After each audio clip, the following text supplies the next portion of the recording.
What's up, YouTube? It's your boy Shisha Addict here, and I'm back again with another reaction. And today I'm going to be reacting to a video that you guys wanted me to react to. This is an interview with Busta Rhymes, and he explains the full music making process of Calm Down, which is a song that I really enjoyed reacting to. I mean, Busta Rhymes and Eminem, they killed it. They murdered that track. So I'm really interested to see what he has to say. I'm guessing he's going to be talking about how that collaboration came about. But anyway, thank you so much guys for requesting this one. If you're new to my channel, don't forget to hit that subscribe button. Let's keep going. I'm going to keep giving you more content. So if you do have any songs that you want me to react to, then drop in the comment section down below. So without further ado,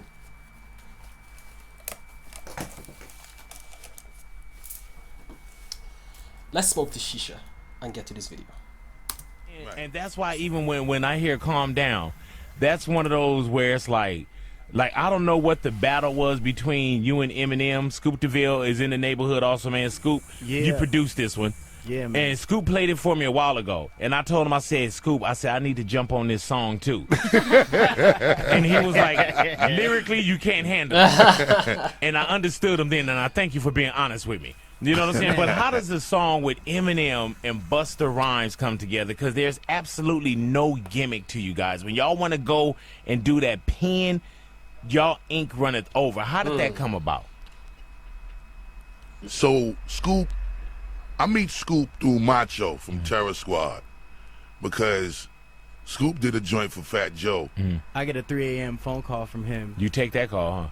I didn't get it because I was asleep. Oh, and okay. I wake up to it. What you doing and sleep at 3 in the morning? I wake up and it's like, man, he's like, yo, this record is crazy that you did for Joe, and we got to get in. Like, Happy New Year, congratulations. So, Yeah, I put the APB out on him because I heard the Joe record. I called Macho immediately. I like, whoever did this beat, I gotta speak to him. That's dope. And you did work for Kendrick also. Yep. So definitely there's a connection here. And then the I Wanna Rock record with Snoop, that just had me stupid. Like I just was like, I can't understand how he keep doing it. The this impact way. of that record and everywhere, worldwide and on the East Coast, a lot of people just had, you know, they really loved it. So everybody rapped on it. That record alone just had everybody buzzing off of what I was doing at the time. And then Joe hit me, and then after that, Bus, man. So when he gave me the beat, I was actually coming to see him to do a remix verse for I Wanna Rock. Yep.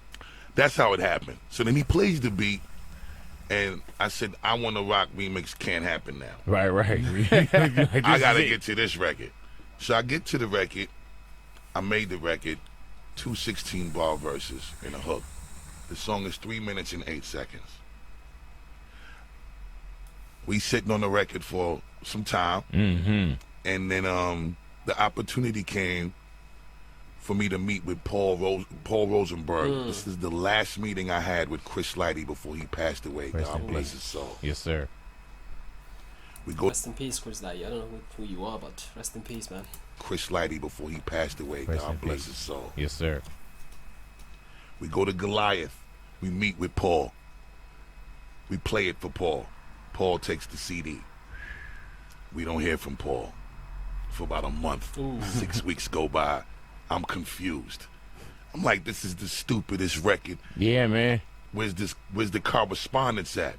So Riggs Morales over at Atlantic was at Shady at the time. So Shaheem Reed calls Riggs and tells Riggs, come by the studio and hear this record. Riggs comes by the studio. Riggs hears the record. Riggs is blown away. Riggs go back to the office 2 weeks later. Paul gives me a phone call. So we had 2 months now. We got 2 months. Damn. But 2 weeks after Riggs came, we got the call that M is going to do it.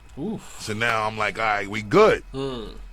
So were you going for Eminem at the time? Yeah, because Oh, okay. I stepped to Paul to play it for M. But I don't know what happened. Come on, dawg. That's the whole point he's trying to make. You know, meeting with Eminem manager, because you know he wants Eminem to be on the record. For Eminem at the time? Yeah, because I stepped to Paul to play it for M. But I don't know what happened after we gave it to Paul because nothing happened. It just like 6 weeks went by with no correspondence.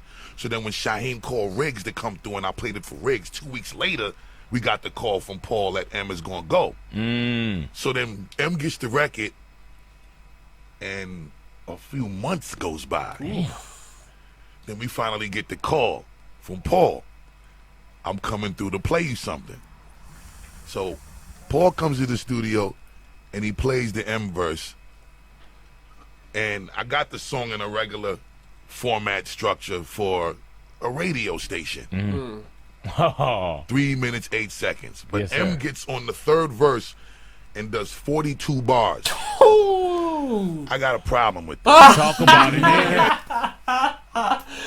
Well, you know what M is gonna do, though. You know what M is gonna do. Damn, 42 bars. I mean, he gave him 216 bars. I mean, I'm just okay. 42 bars. Yes. I got a problem with this. Talk about it. Talk about it. Talk about it. So for me, you know, Not in my house. yeah, this No.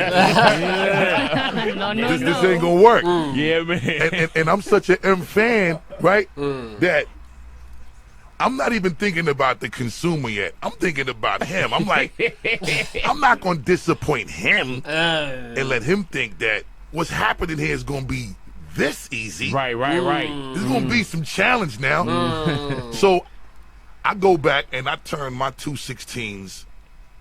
I scrapped that and turned my verse into a 50-bar verse. Go ahead now. Ooh. So now me and M. Okay.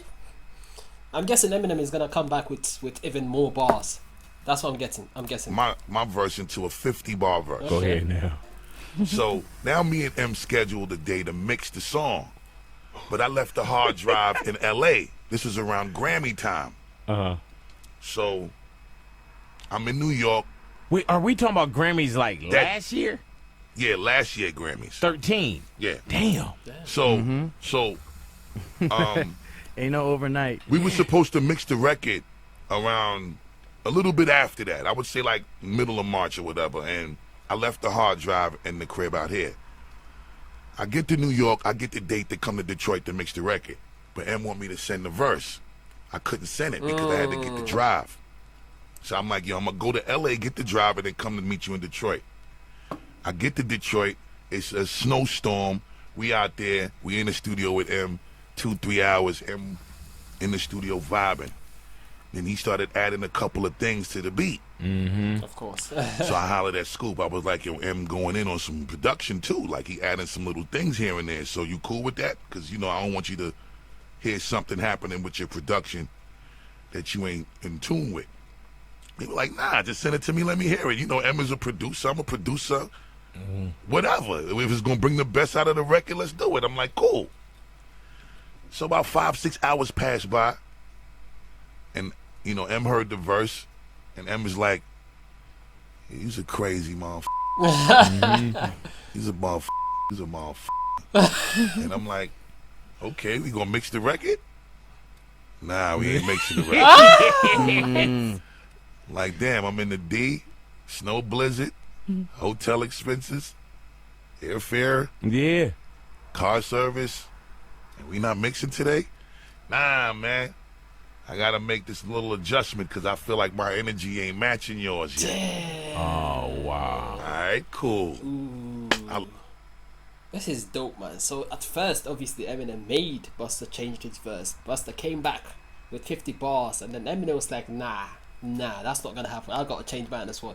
That's fucking dope, you know. You don't normally hear this. You don't normally hear anyone, for that matter, make Eminem change his verse.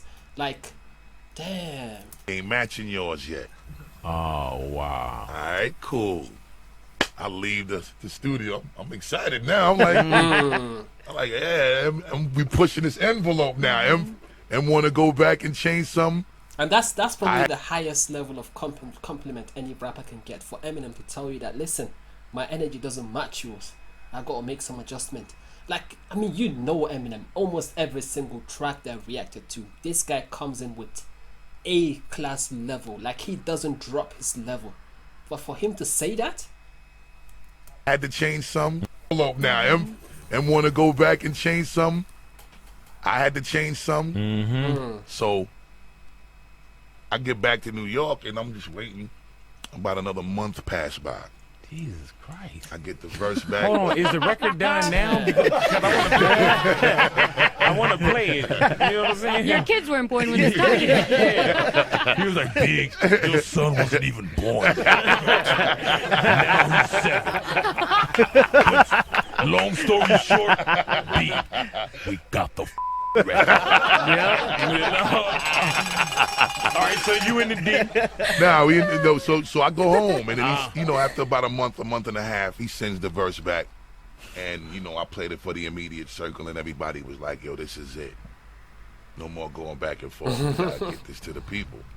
So it's time to mix the record now, right? And M got his rules. Like, he mixes his own records. He ain't sending his verses around. Ain't nobody gonna have no acapellas to be putting no new beats under the verse and doing new concoctions. So M mixed the song, mastered the record. The mix turned out incredibly slap, powerful, boom bap-ish, the way we love it. And we sat on the record. Yes. Again for a few months. Damn.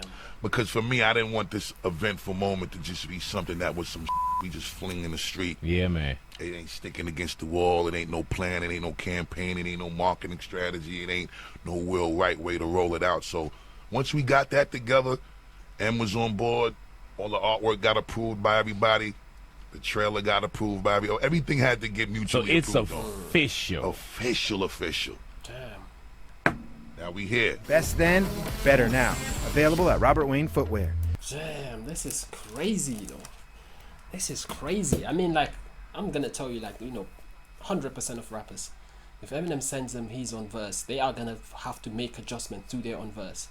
But it normally doesn't work the other way around, because when Eminem lays something, no matter what you do, it's almost impossible for you. It's impossible for you to do something better. So the fact that BUSTA was able to make Eminem change his verse, that's crazy. That's fucking crazy. I mean, that shows you, man, the level of, skill that, BUSTA's got. I mean, I know when I reacted to that song, these are two monsters on the track. So, but yeah, damn.